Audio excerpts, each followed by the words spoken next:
We're also joined by General Michael Hayden, who is to Mr. Chertoff's left.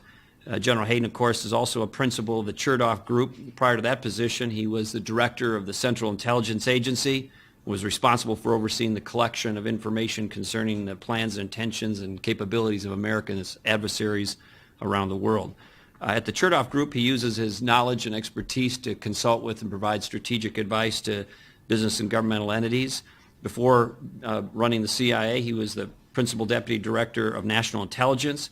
Prior to that, he was the Commander of Air Intelligence Agency, Director of the Joint Command and Control Warfare Center, Director of the National Security Agency, and Chief of the Central Security Service. And then finally, we're joined by Jim Lewis, who I think most of you, all of you probably know. Jim is a Senior Fellow and Director of Technology and Public Policy Program here at CSIS. In this role, he writes around technology and security and international economic issues. He's had a prolific career as an author and writer. He's published over 90 publications since joining CSIS, including a series exploring the relationship between technology and innovation and national power. And he's also an internationally recognized expert on cybersecurity, whose work includes a best-selling Securing Cyberspace for the 44th Presidency publication published in 2008. He's had a long-running dialogue on cybersecurity with the China Institute of Contemporary International Relations, and he's a faculty member at Johns Hopkins and previously at a number of other universities in the local area. Well, let's jump right into it. We have a small amount of time and a lot to cover, and I want to start by asking Chairman Rogers a question. And of course, he's been a stellar leader when it comes to this CISPA bill in the House and the concept of information sharing and getting the laws and the constructs in that regard more modern, more practical, more usable while protecting privacy rights. But Chairman Rogers, that legislation, at least in the Senate, seems to be stalled. I know there's still hope and that legislation around improved information sharing could come forward, but I think the observers are saying it's stalled. Can you give us some hope or at least an assessment? Well, a couple of things. I think clearly the recent round of leaks by a former NSA contractor have damaged the perception about how we move forward on the information sharing bill. That being said, and I know folks have said it's dead, folks have said it's not going to move, the sheer determination, I think, of Dianne Feinstein and Saxby Chambliss and myself and Dutch Ruppersberger are that despite those setbacks, despite the fact that we've got misperceptions on what the bill does and what its intention is and what actually information it touches, we think that there is some hope that we can continue to move this particular piece of legislation. So we have been engaged, even in the last few weeks, on changes we think we can make that people will, we call them confidence builders, that can build confidence in the American people and people who are skeptics of what this bill's intentions are, to make sure that they understand, A, what the threat is, and B, that there is oversight, and C, that there is privacy protection and civil liberties protection in the bill. I think we can get there. It's not going to be easy. Obviously, if it were, we'd have had the thing out of the Senate already. But I do think that there's a path forward on this, and I don't believe we can walk away from what is this most serious national security threat facing the United States that we are not prepared to handle, mainly because the private sector is the most exposed. You know, the government networks are in pretty decent shape when it comes to the intelligence and military side. It's the 80% of the private sectors are so exposed out there, which presents a kind of a new dynamic in this century of threat to American enterprise. So it's not over yet. I think the articles claiming it is dead are way too early for that. It's a little ill, but it is certainly, the CISPA bill is not dead yet. So I really do believe there's some hope for moving forward on this. Great. Thank you, Chairman. This one will be for General Hayden. General, the industry, including the financial service industry, has faced something called DDoS attacks, which is distributed denial of service attacks. And while they are annoying and frustrate consumer experience and can be troubling, they have been managed in the loose sense. but people are worried about what comes next. What do you see as the next evolution or phase or degree of seriousness in terms of the cyber attacks facing not just the financial service sector, but American interests more broadly? Sure. And the way I parse it is I talk about cyber sins and cyber sinners. So let me just rack up the sins. There's the most prominent one out there, and that's just raw stealing your stuff. It's cyber espionage. It's done for state purposes. It's done for commercial purposes. It's done for criminal purposes. And then there's cyber activity to disrupt your network, to actually not just steal your material, but actually make it more difficult to use your own infrastructure for whatever purposes you've built it. And then finally, and this has been rare to date, but it's going to become more common, it's to use a weapon comprised of ones and zeros to control someone else's network, to then use that control to create not cyber damage, but to create physical damage. And the poster child for that, obviously, is Stuxnet in the destruction of what Iran could only describe as their critical infrastructure. So those are the sins. The sinners are state actors, criminal gangs, and then a third group, it's very hard for me to define, fairly amorphous, the disaffected, all right, those with perhaps difficult to understand and even more difficult to satisfy demands. Okay? And blessedly, if you look at this taxonomy of sinners, the most competent are up here at the state level, and then criminals, and then this third group, and that's good. I mean, states can behave badly, but states have to be aware of consequences. And criminal gangs can behave badly, but that's essentially a symbiotic relationship. They're a parasite. And it's an odd parasite in nature that gets a kick out of killing the host. Okay? It's the third group that's least capable now, but may actually be potentially more destructive. And what I fear is as the tide comes in terms of cyber capability, this third group begins to acquire capacities that in a period of time that's not long, not measured in decades, but perhaps in a few years, begins to acquire capacities that we now only associate with criminal gangs or nation states. And then you've got the financial services institutions. Can you imagine a more iconic target in terms of capitalism and things that we believe in than those groups? Right now, I think the high water mark is what you described, Governor, and that's what in my mind is a state-sponsored distributed denial of service attacks, series of attacks against American banks to degrade their networks. And my money is it's the Iranians' attempt to prove that there are consequences in the cyber domain and that they can exact some punishment. So they've conducted massive distributed denial of service attacks against financial institutions that have been severe, that have been costly, that haven't quite broken the threshold of nuisance yet. But, the worst is yet to come. Right.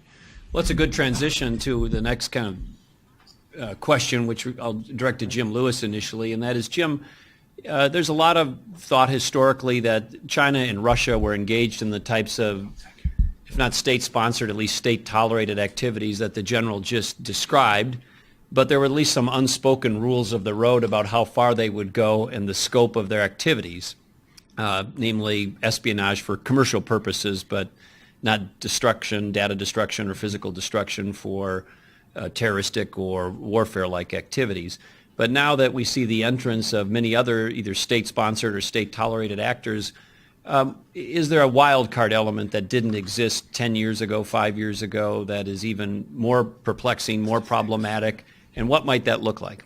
Yeah, it's been an interesting couple of years, and I think the biggest surprise for people in some ways was Iran, which a few years ago you wouldn't have thought of as having a lot of capability, and they certainly have the willingness and some would say the expertise to do real damage. The incident that you'd want to look at is, of course, their activities against Saudi Aramco, which were very damaging, and which they have, at least before the new president came in, looked at the U.S. as a potential target.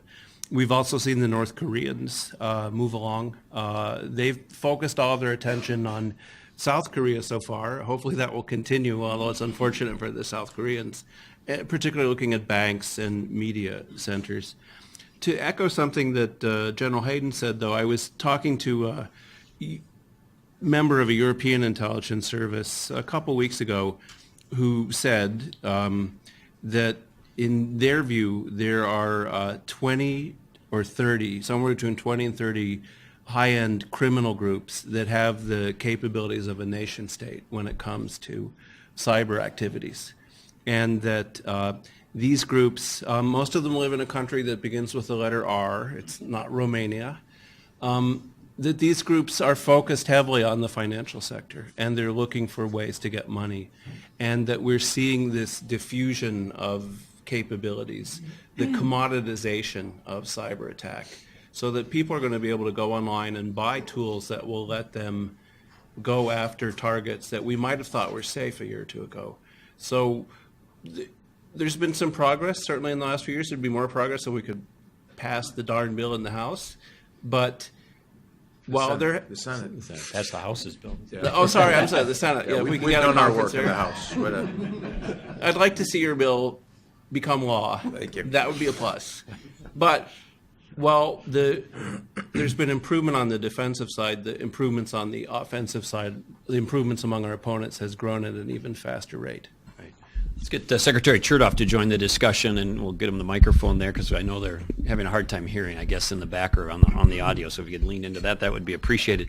Secretary, you've been heard many times in many of these contexts talking about hardening targets, resiliency, preparation, coordination, and the like.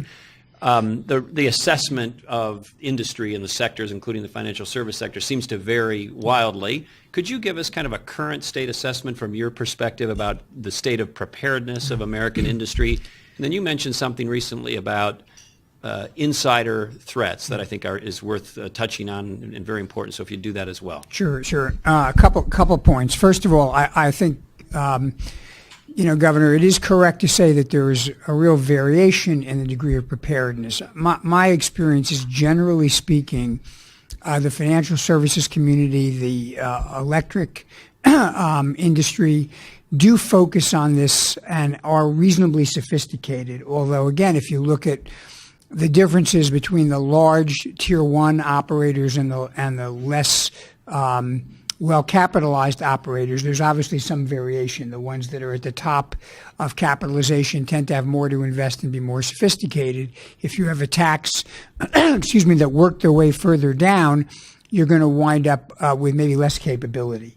There are other parts of the economy, frankly, maybe they don't view themselves as being targets, that are less skilled. And one of the challenges we have is we're very interdependent.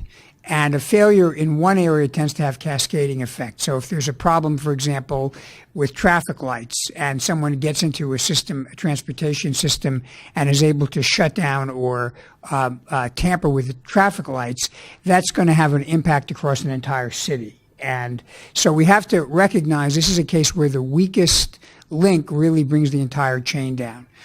The second challenge, I think, is there's still a little bit of a tendency to look at the solution set here as being a magic tool or a magic device you buy, you put it on your network, and your work is done. It's a little bit in the mindset of what some people describe as the M&M theory of cyber defense: hard candy outside, soft center.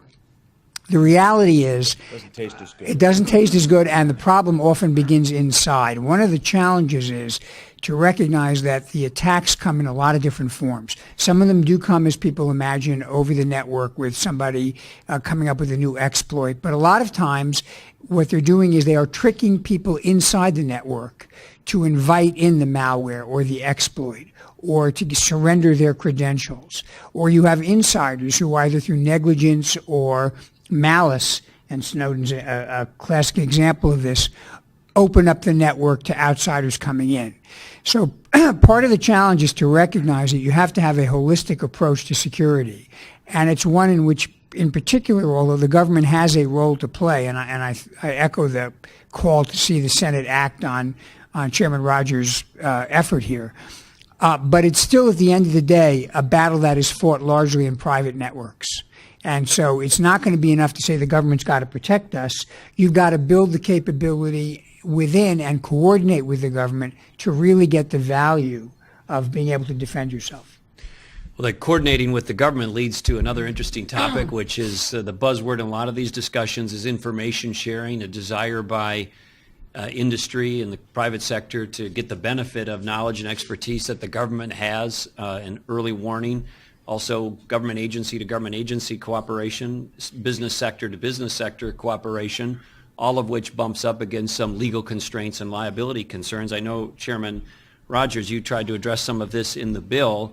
But as we talk about the buzzword information sharing, could you kind of just illuminate the hurdles that you see that would allow more information sharing between businesses, but also business to government? And at what point is there a tipping point or an inflection point around privacy rights that, of course, people are concerned about this information sharing going too far and revealing information that unsettles individuals from a privacy standpoint? So put a little meat on those bones for us. You bet. Well, and first of all, there is information sharing in the cyberspace today, and it is very robust. It's entrepreneurial. The problem is the only real robust information sharing to enable those 20 organized crime-based cyber threats comes from government agencies, intel services, both giving and selling information on the black market that empowers those groups to improve their capability to where now, as Mr. Lewis pointed out, are nation state capable. And so we've seen the next level of that in China, even on the economic espionage. Imagine this, individuals who work during the day for military and civilian intelligence agencies, and they are provided lists of companies that they are to target during the day. Well, that list is pretty long, right? And they want intellectual property for the purposes of taking it back to repurpose it with Chinese industry so that they can compete, I would argue, illegally in the world market. So what they're very clever. So they've gotten a new way to share as well. They are selling their services at night and on weekends for cash money to people who are way down on the list. So now you've doubled your threat just about overnight with these folks doing it, and they've added their own bit of sharing that I would argue is dangerous. So what we're trying to accomplish is this. About 80% of the threat, roughly, is something that the private sector can absolutely handle. We can handle through education. The Freddie the Firewall PSA is coming to you, real soon, about how you can protect your own network and what is computer hygiene and what is being safe. The basic education, we have one particular CIO will tell you of a very reputable cybersecurity company. He has a 7% rule. And that 7% rule is on spear phishing, which, by the way, is when you talk about Chinese threat is the number one threat, and other agencies as well, but they are the most dominant in this space. 7% of your employees will click on anything. I mean anything that you send them, right? One of the examples was given, they had a great spear phishing campaign where they email you and say, hey, your health care is kind of screwed up and we need to go into your file and you need to help us change it. Don't give any personal information, but you need to recontact us. It's a UK, it's a .uk domain name, right? If the British are asking about your health care and your system here, we would, in the FBI would call that a clue, right? Don't click on it. But guess what? 7% click on it anyway, right? This is a cultural problem that we have to educate our way through, and that's not going to happen anytime soon.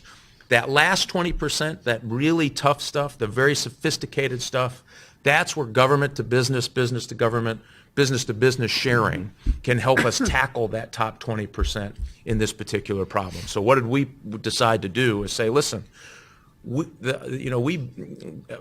our job to encourage our intelligence agencies who do an exceptionally good job of going overseas and trying to find out what is the threat to the United States of America, right? And now, currently, they'll bring back that threat and protect government networks. Our argument was, shouldn't we take what information we have? These are zeros and ones. This is malicious source code. And if you can share this in real time in a classified setting, as far upstream as you can get, in networks, why wouldn't we do that? Why would we not provide the private sector the ability to defend themselves against something that we know is a threat? Currently, under the current system, you get something in your system, and the only way you know if you're out in Iowa and you're a third-tier supplier for a major defense companies, you get a knock on the door by the FBI saying, oh, guess what? You've been penetrated. Boy, really sorry about that. They've been there for X amount of years. Wouldn't it be great if you could prevent this from happening in the first place? That's the whole goal of what we are trying to do in cyber sharing. And it has to happen in real time. If this is going to work, because the threats are morphing and changing constantly, and this is about zeros and ones at light speed. So you'd be talking about real-time sharing at hundreds of millions of times a second with no personal identifiable information being exchanged. And we can do that. That's the most frustrating thing about this. We can actually do that today. It's not an insurmountable task. So I think it was General Hayden kicked this off about the Defense Industrial Base Project. I think that was under your tenure when you guys were formulating that and putting it out. So we said, hey, can this work? Can you really do this in real time and protect those networks? And what we found with the 17 primarily defense contractors, because they had a classified relationship with the United States government, can you do it in a way at real-time speed that actually protects information and allows your defense companies to get better? Oh, and by the way, contrary to popular belief, the U.S. government is not monitoring U.S. networks. Boy, if you give us what you're getting hit by or what has scooted into our systems, we can be equally as helpful by going overseas trying to figure out where it's coming from, right? This is a mutually beneficial defense pact, if you will.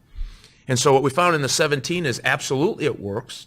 We identified a whole bunch of vulnerabilities, not necessarily in those companies, because these tend to be the biggest, most robust, most advanced in cyber protection, but supply chains, and it really identified where our weaknesses were across the country. So we know we can do it. We have the ability to do it. The only thing we're lacking now is the misperception that somehow this is going to be the NSA now reading all of your emails. If we can have a technical conversation that people can understand, this thing would be done in a heartbeat. They're not reading your emails. There is no personal identifying information. It is malicious threat codes, zeros and ones, flying by, machine to machine talking, and basically filtering, if you will, as far upstream as you can get. And it stops at least a good chunk. I've heard as high as 90% of that top 20% I talked about, the hardest problem. Imagine if we could take 90% of that problem off the table today, what that would mean. And then our real fight would be, how do you get that last really sophisticated nation-state generated Stuxnet kind of a virus or malicious code out there. And so that's what we tried to do. The bill was not very long. I mean, it was 13 pages when we started. I think it's 28 now with amendments. And we thought people won't take it serious, so we're going to have an amendment of 400 pages that said really nothing, just to make people know, hey, this is big, it's serious, this is really serious. And there is more things in that bill that says what you can't do than what you can do. So we built in tons of protection, bringing in privacy groups, and we brought in everybody, all the stakeholders. And we said, hey, if you can get Palo Alto and New York City, the financial network guys, and you can get the Silicon Valley on the same bill agreeing that this is the right approach with the light touch of government and only a sharing framework, we would get somewhere. And guess what? It happened. Right? You don't find that in this town very often. They did it because they see the threat and they understand this is a very light touch. There's no mandate. It's all voluntary. To the one problem that we have, that why they have to have a piece of legislation, is liability protection. If we don't protect them from sharing honestly, they won't do it. They can't do it. You know, they got boards of directors who have fiduciary responsibility to say, don't expose my company unnecessarily, right? And so we built that in the bill. Again, the biggest problem we had was not the technical aspects of it, it was the perception of what it was. And when you think of this threat, that we are going to allow our private sector, the next generation of innovation, the next generation of the great economy here, built on innovation, to fly out the back door because we have a misperception about what we're trying to do in defense, shame on us. If you realize how the Soviet Union collapsed, it's because they realized they could not sustain spending on defense matters, right? Think about what's happening in the United States today, right? We are losing our next generation of economic growth because they're stealing it from us. Tell me what the difference is between the collapse of the Soviet Union because they couldn't keep up on defense spending and this notion that we are losing the next generation of innovation and economy in the United States of America. I would argue there isn't. And we better shake ourselves out of this very soon, or we are going to pay a price, and we're going to hand the next generation a broken economy because somebody else stole it while we watched them do it. I think this is as serious and as big a problem as we better get our hands around. We are pretty close. I think we're finally getting people to understand what the threat is. 3 years ago, there would have been 3 people in this room, and most of them would have been here because they were in the wrong place, right? It didn't feel like they could get up and leave without being rude, right? Finally, we're starting to talk about it in a way that then you've brought some of the great intellects in this stuff in the room talking about it.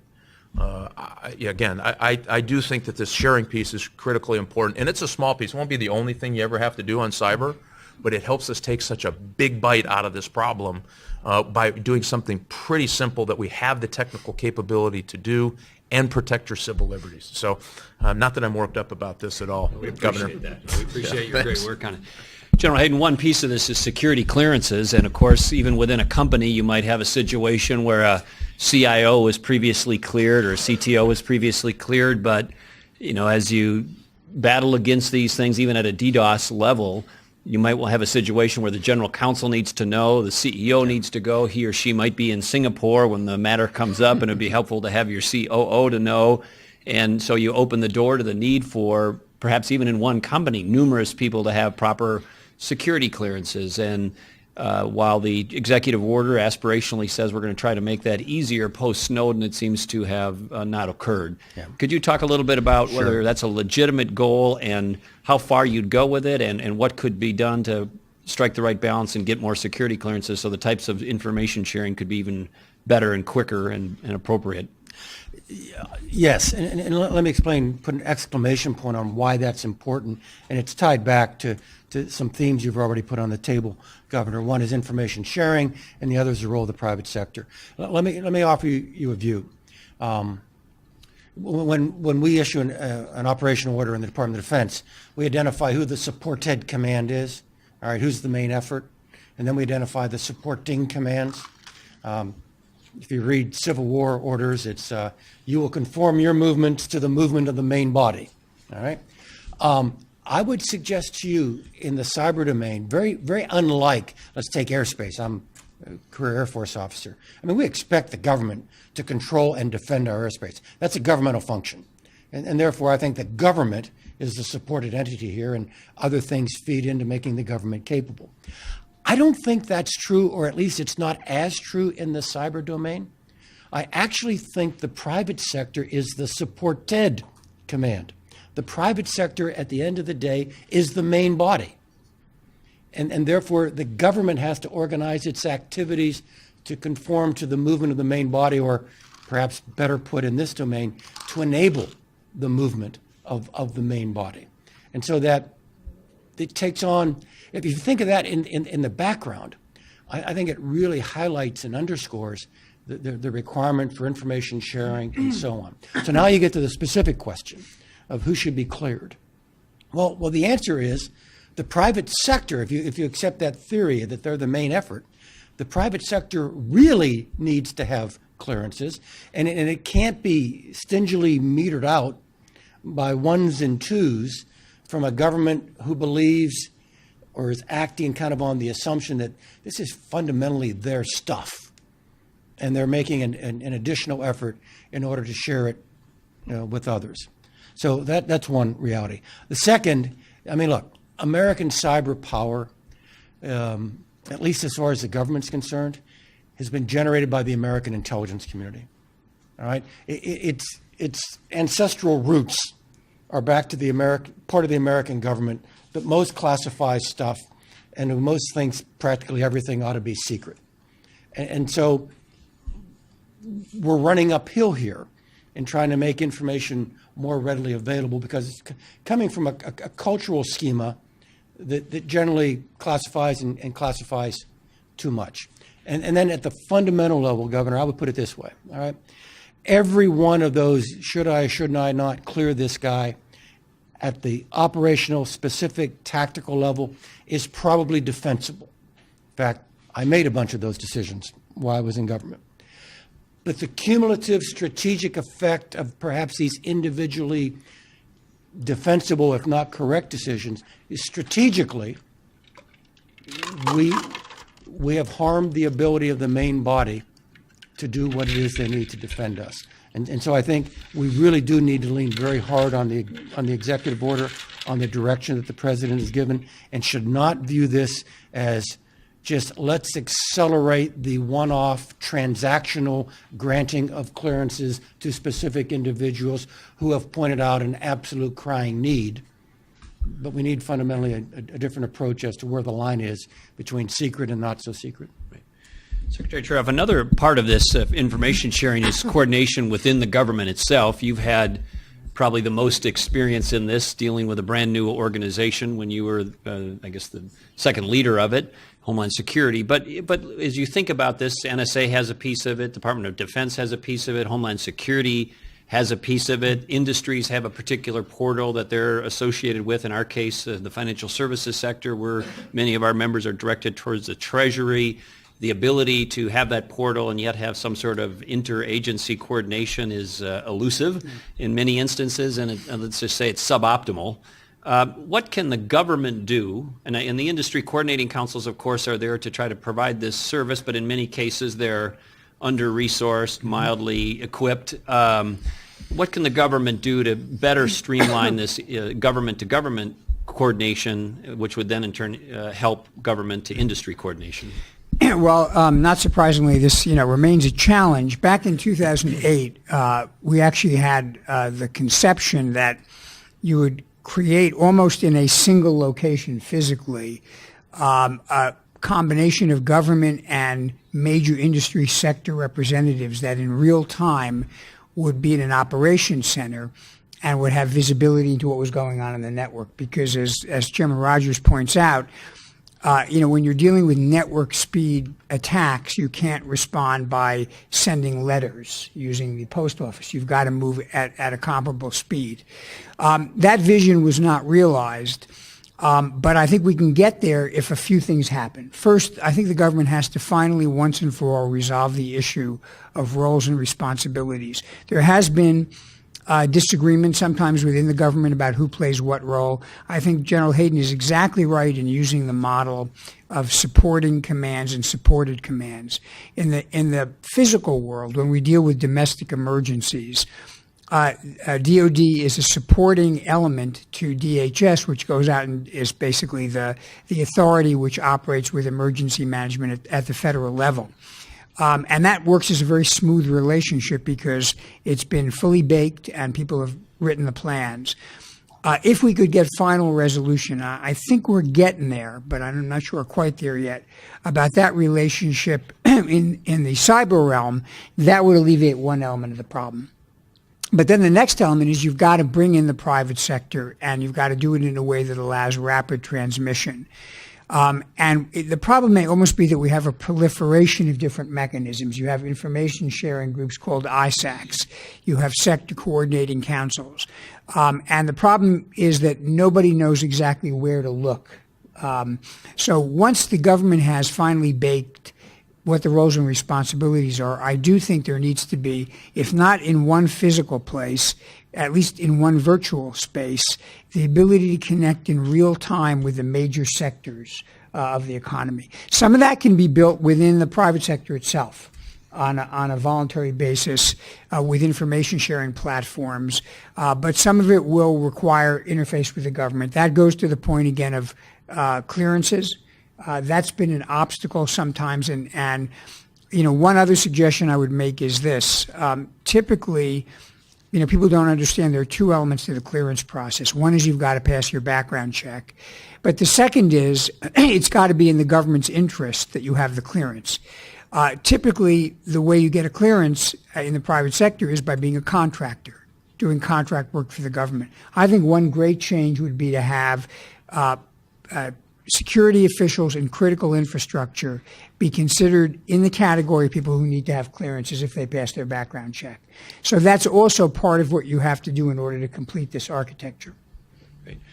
Let's go to Jim Lewis and we'll wrap up with this round and then come to the audience for questions. So if you have questions, please let us know that right after this round, and we'll get to you just in a minute. Jim, as we think about Chairman Rogers' challenge and call for action, it has to be in the context of what we're working against, and there are always planning and the coordinations around what we know in the current state and the challenges we've seen to date.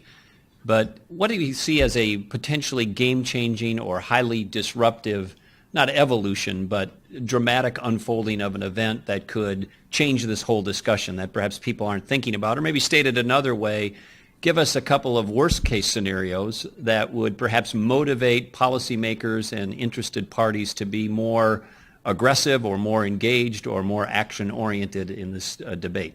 That's a great question, and it's, funnily enough, something I've been thinking about recently because I was doing some research on what the benefits are of the programs Snowden has revealed. And one of the thoughts I had was, in reading some of this research, was remember there was and don't take this as this, it's easy to exaggerate, don't take this the wrong way.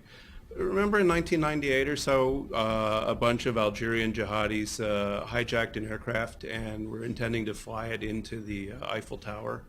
And I remember reading that at the time and thinking, that's interesting. I wonder what's going on in Serbia, right? I skipped right over it, and I think a lot of people did that. And then you might remember in 1998, Osama bin Laden declared war on the United States, right? And at the time I thought, the nerve of that guy. On to the next, right? Because we're so big and we're so powerful, we don't have to worry about, these people out there. And one of the things that I don't think has come across to the American public is 2 or 3 times in the last few years, we've teetered right up to the edge of something really bad happening. It happened in the last 6 months with Iran looking at critical infrastructure in the U.S. It happened with some activities involving the domain name system that would have crippled the global internet. It happened with some activities directed against Wall Street, right up to the edge of that big event. And we're kind of where we were in 1998 regarding terrorism. This is really interesting. I've heard all this before. Let's move on. Well, it's not time to move on. So how do we get that sense of urgency? I was looking at, I don't know if you saw, there was a picture in the story in the Times, I think, the other day about how the Chinese arms industry is coming along. Go back and look at the picture of the Chinese drone, right? It looks really familiar, right? It looks like the Predator. Now, it doesn't mean they could have just taken a picture and maybe copied it. But it's like, how many warning signs do we need, right? And are we going to make the same mistake? It won't be another 9/11. I hate cyber 9/11. I hate cyber Pearl Harbor. I hate cyber digital Dunkirk. I hate all those things. They're exaggerations. But we're in the same pattern. We can see the iceberg coming towards the ship, and we're saying, that's really interesting. Look at that big white thing. So how do we change that? And that would be really interesting to hear from people. I think all of us here on the panel feel a sense of urgency, right? And some of us have felt that sense of urgency for a long time. How do we get the American public to feel that way? How do we get people to realize that we can't continue to just sort of count on good luck to protect us? How do we change that? And I don't want to think that it will take, this is a discussion I've had with one of your predecessors, Mike McConnell. His view is the only thing that will get the American people to pay attention is when we're finally hit over the head with a 2x4, right? I hope he's wrong. But, every year I'm beginning to think he's maybe a little more right than I am. How do we get ahead of the curve? It's coming. What do we do? One prominent person in this debate has, in thinking about future scenarios, articulated this one.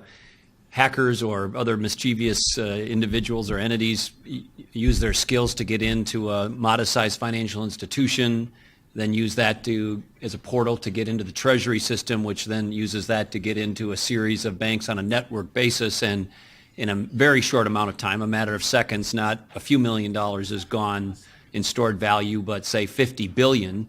And by the time you wake up tomorrow morning, $50 billion is gone. And not only is it gone, but it's respent dozens of times in seconds around the world. So it's irretrievable.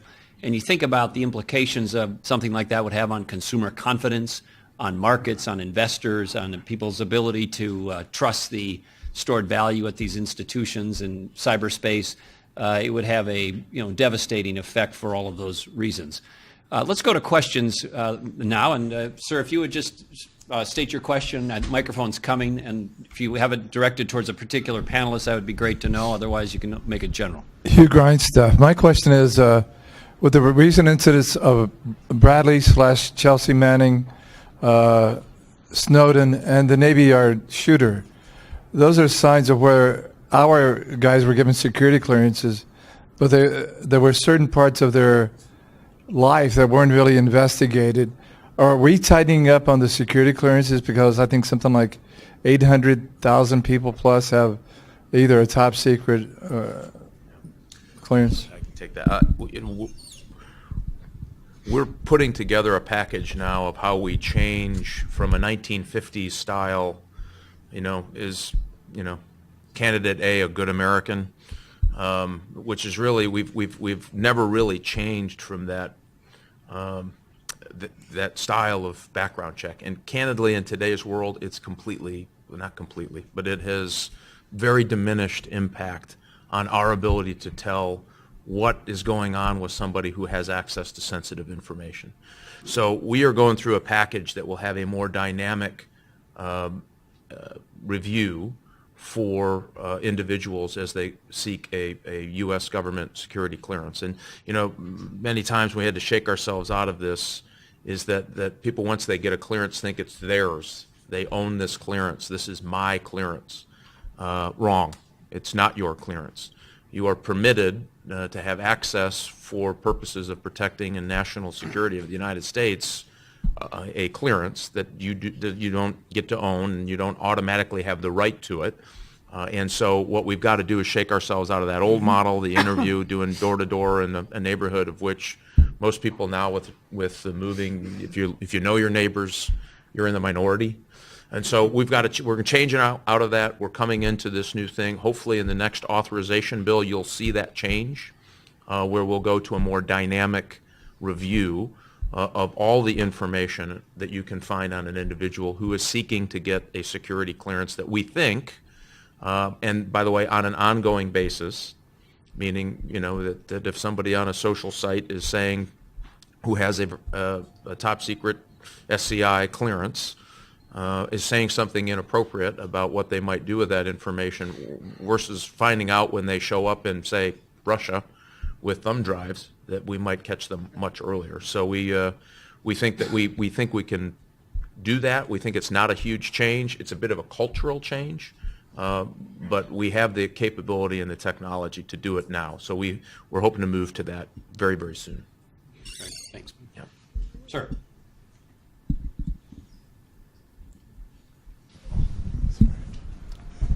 Yes, sir. I'm Terry Murphy. I'm with CSIS. I go back into the long forest with Jim Lewis. I'm also from Upper Michigan, Congressman. All right. But a Yooper. I'm a Yooper. All right. What I'd like to follow up on the intelligence back and forth, and it goes both ways. A few years ago, 3 or 4, I was in a group of maybe 10, maybe 15 private sector people, and including senior people of the United States Intelligence Services and foreign friendly intelligence services, who came over for specifically this reason, to talk to industry. And they said, we, the friendly intelligence services, came and talked to U.S. industry and said, please, please, please, this is an export control, tech transfer, please tell your government when you see things that don't add up. Because the Brits do it, the Germans do it, other people do it. And this is specifically for you, Congressman. And industry didn't want to do it because they export enforcement people after them. So the government was resistant to hearing from industry, which frankly had the information. They knew when somebody came in and said, I'd quite like to buy something that is totally unsuitable for my claims need to run a pizza oven, literally, but it would be quite nice for making atom bombs. So the Brits tell their intelligence services. The Germans tell their intelligence services. The Americans are afraid to tell their intelligence services because the enforcement people will come after them. That's a cultural issue too, Congressman. And I think I just throw that to whoever would like to comment on it. But I was one of 10 private sector people and 4 U.S. intelligence service people at that luncheon, all-day meeting. Yeah. A couple of things. When you talk about technology transfer, it was one of the first cases I worked as a young FBI agent, by the way, an illegal technology transfer at that time to the Soviet Union. They're hard cases, they're complicated cases, especially in dual-use technology. All of those things are issues that we constantly wrestle with.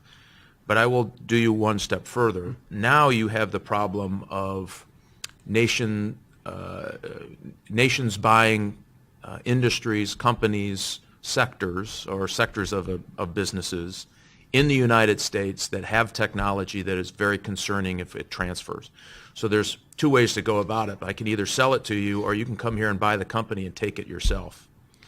And candidly, the law is not configured today in a way that adequately addresses the second part of it, because for so long, we never had that problem. Well, now we do, right? There are nation states who are concerning, that have military and intelligence services who are actively pursuing business pursuits based on their ability to take technology. That's just the reality of the world we live in today. And so what we're doing now is going under, it's called CFIUS. And this is not an easy process, but I've decided that we are going to review this, and we are going to change it to meet current threat levels. And so we are going through the process on CFIUS to change it to adapt to the fact that if you have clearly a nation-state driven purchase of a technology in the United States, it's fairly clear that the intent is to take that technology. We better have the law reflect our ability to do something about it. And on the other side, we constantly review at what level does a pizza oven cause us trouble versus what we're really trying to get at is technology that we know can be a game changer. But here's the one thing I want to caution you in this review. Sometimes the very fact that we are 10 years, 5 years, 8 years ahead in technology is in the national security interests of the United States. So you don't want to allow somebody to say, oh, it's old technology. We don't need to worry about that. What you allow a nation state to do is catch up just about overnight. That's where the problem happens, and that's where we're not good at that subtlety of making that determination. Please know that we have working groups now put together to try to get through these are very difficult issues. And we'd like to have it, we were hoping to have it done by the end of this year. It looks like maybe next spring we'll have a working group recommendation on how we move forward legislatively to fix this. Can I just add? Sure, yeah. Very, very brief additional thought reinforcing the chairman's point.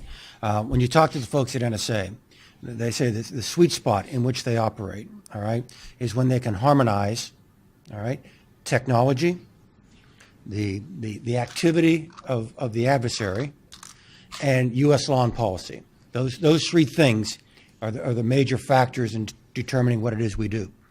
They all change. Technology, adversary activity, U.S. law and policy, they all change at dramatically different rates.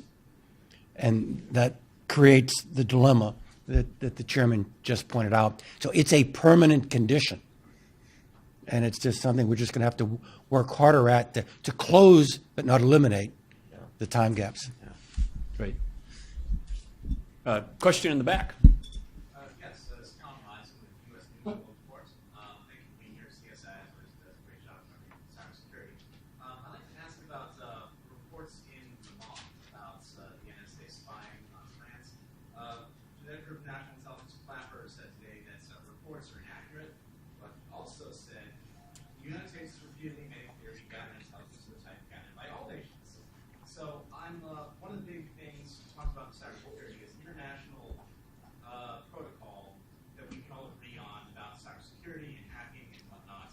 Do you think Brazil and Mexico and now France are criticizing the National Security Agency for what may or may not be accurate, but would that discussion forward on the need for internationally agreed protocol and probing behavior on cybersecurity and surveillance? Who'd like to take a swing at that? Secretary? Let me try that. Well, I doubt that the controversy is going to be helpful. And I do think there's a quality of the movie Casablanca where the police inspector comes in and says, Rick, I'm shocked there's gambling here. Obviously, almost every major country has an intelligence service, and the purpose of that is to collect information. So it shouldn't be surprising that that activity occurs. I think the real challenge in international norms on cybersecurity is the issue of trust, and that's a function of the difficulty of attributing where an attack comes from. As many of you know, the launch point of an attack may be very different from the place that is the proximate cause of the attack. You can move the electrons around the world multiple times, so it's always difficult to prove where something comes from. And I say prove because it may be the case in many instances that we actually know where it came from, but we're not in a position to prove it in a court of law or go to the UN. And that does create an issue along the lines of what President Reagan used to say, you know, you may trust, but how do you verify? I think the answer here, because I do think we need to look at some of these issues globally, is to try to build trust in a series of measurable steps in areas where there is likely to be some agreement. For example, you know, there's been some work done in the area of anti-spam involving multiple nations. I think with respect to, you know, outright criminal activity, stealing credit card numbers and money, you could probably get the major countries in the world to have some kind of a consensus with respect to outlawing that and taking steps to prevent it. At the other extreme, I think you actually might make some progress on what the laws of war are as applied to cyberspace. Presumably, we should all agree that causing commercial airliners to fall out of the sky are out of bounds as a method of cyber warfare, just as it would be improper to start shooting them down using missiles and aircraft. Where it gets difficult, and we have to be realistic, is in areas where there is not a congruence of approach. We in the U.S. and, for example, don't use our intelligence community as an enabler for individual businesses in order to help, you know, a particular company get a competitive edge. As Chairman Rogers pointed out, that is not true in other parts of the world. And where there is that disagreement, it's going to be very, very difficult to reach an accommodation. So I think this is something that, you know, we need to work on. We need to build measurable, verifiable steps of trust using areas of common interest. But I think we have to be realistic in understanding that this is going to be in many ways much harder than the kinds of arms control discussions we've had, you know, going back in the Cold War. Well, let's go to the chairman and then Jim. Yeah. I just also want to point, we also have to be realistic. I have met with the EU Parliament members who deal with this issue and who are very concerned. Obviously, they have political concerns on the privacy issue and what's happening. And again, I remind my European Parliament members that they may want to pull their intelligence services in and actually have some oversight and ask them some really hard questions about what they may or may not be participating in. Some notion that Europe is feigned that something like this would happen is a bit shocking to me. But here's the real part of this that we have got to get our arms around. When we're talking about arms control, I can see it. I can see where the missile takes off. I can see its trajectory. I can plan for defenses for appropriate dealing with that particular missile. We can have negotiations on the sheer number, size, capability, because that's in the world's interest. It's certainly in the U.S. national security interests. Think of the 20 organized crime groups, and I believe there are more, who now have elevated themselves to nation-state capability when it comes to cyber. They use French networks. They use U.S. networks. They have no boundaries. They don't care about borders or treaties. They don't care about the EU Parliament versus the state parliament in the European Union. They don't care about any of it. They are actively today pursuing their efforts, and they will use any and every network that they can find on the face of the earth to do their work. I think it would be irresponsible for our intelligence services not to pursue them where they work. Sometimes it's in France. Sometimes it's in Britain. Sometimes it's in China. Sometimes it's in Russia. It's wrong. And by the way, oddly enough, we make sure that by huge laws, reviews, oversight, that they don't do it here in the U.S. networks. But they better find it where they're coming after us, and they will use any and all of those networks. So some notion that this is somehow unseemly and wrong is inaccurate. It's absolutely inaccurate, and it's wrong. And we got to get this perception thing exactly right. Again, there is, with the internet, we are all connected now. And we're really the only intelligence service in the world that self-limits the way the United States does. Nobody has this much oversight, especially by a third party. As the general can tell you how much real operational oversight Congress engages in on a daily basis to make sure they comport with the law. That doesn't happen in the parliamentary systems. Even where they have security parliament committees that review the intelligence, they're limited in what they can get. And so we got to shake ourselves out of it that somehow because we're really good, our intelligence services are really good at what they do, that somehow is some bad thing. It's a good thing. It helps us stay safe. And guess what? At some point in those French networks, bad people are trolling around.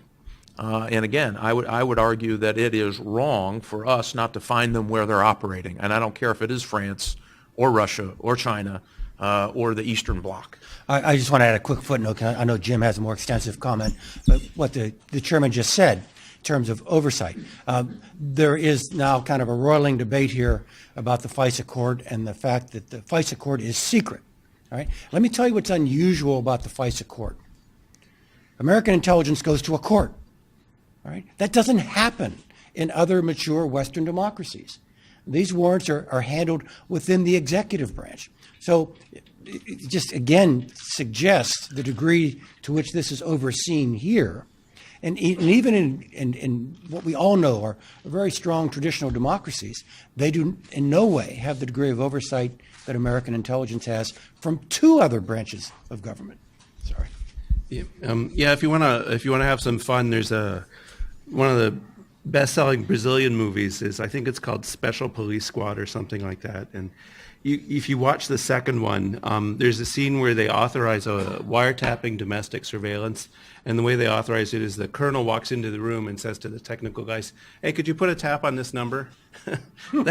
That's what they do. That was realistic, but that isn't what I was going to say. I just thought if you want a movie, it's a good movie. Just for the record, that does not happen here. It's a good movie. It would never happen here in most places. So a lot of things have happened this year that are worth paying attention to, and maybe the biggest one that hasn't gotten enough attention in the U.S. is there was an agreement in the UN that has now gone to the General Assembly. It came from the Secretary General that said that international law applies to cyberspace, right? The laws of armed conflict, the commitments that states have, these now apply. And that's sort of a landmark agreement. And Russia, China, the U.S., our European allies, Egypt, Indonesia, India, lots of big countries were responsible for coming up with this. And that's changed the political landscape. The other thing that's changed the political landscape, of course, is Snowden, right? And I think in the U.S. we tend to underestimate the effect this is having politically. Yeah, the European services know they do this too. Yeah, the European political leaders know they do this too. But the European public and European elites, in their opinion, is really affected in a way that damages U.S. influence and could damage U.S. companies. So this is something we have to get in front of. And I was at a conference in Korea where they had 90 countries and a lot of ministers, and I got to talk to them. And I said, what do you think we should do about Snowden? And they said, well, the first thing you should do is you should stop underestimating it. It's not going to go away, right? Or if it does evolve naturally, it will not evolve in a way good for the U.S. But there are some things we could do that would reduce the damage, that would begin to rebuild trust. And we might want to think about what are the norms for cyberspace.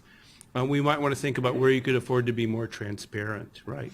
You might want to think of political commitments. One of the things I said to the Brazilians was, when I see your president embracing Vladimir Putin, it doesn't fill me with sympathy, right? And the fourth thing we might want to think about is reciprocity. And oddly enough, nobody liked that one. It's like, hey, look, I'm willing to open the kimono for you guys. Will you do it in return? It's like, oh, well, we're not so sure about that. This is going to be a difficult negotiation, but I think the place where you will see it work out is not in our usual discussions. This is strange. when the Europeans think about this, when the South Americans think about this, when countries in Africa and Asia think about this, they think about this as an issue of internet governance. How do we govern the internet? How do we change how the internet is governed? And so that's where you're going to see the debate over Snowden come to a head in the next couple of years. And we as a country will have to work out some very difficult issues. How much are we willing to tell? How much will we want from the other guys? And what sort of constraints might we accept? Don't know if we have good answers to them right now. I think that's probably a good note to wrap up our discussion on today. I want to again thank CSIS for co-hosting this with the Financial Services Roundtable. We have a group within our organization called BITS. That's a cybersecurity group that is one of the leading groups in this space for the financial services industry. I also want to thank our stellar panel. These are individuals that are in high demand, and the fact that they would take time out of their busy schedules to be here with us this morning is greatly appreciated. So let's give a round of applause to our panelists for their great work. And thank you all for coming. We appreciate it and hope we can continue the dialogue. Thanks, Chairman. Well done. Go ahead. Thanks. Thanks.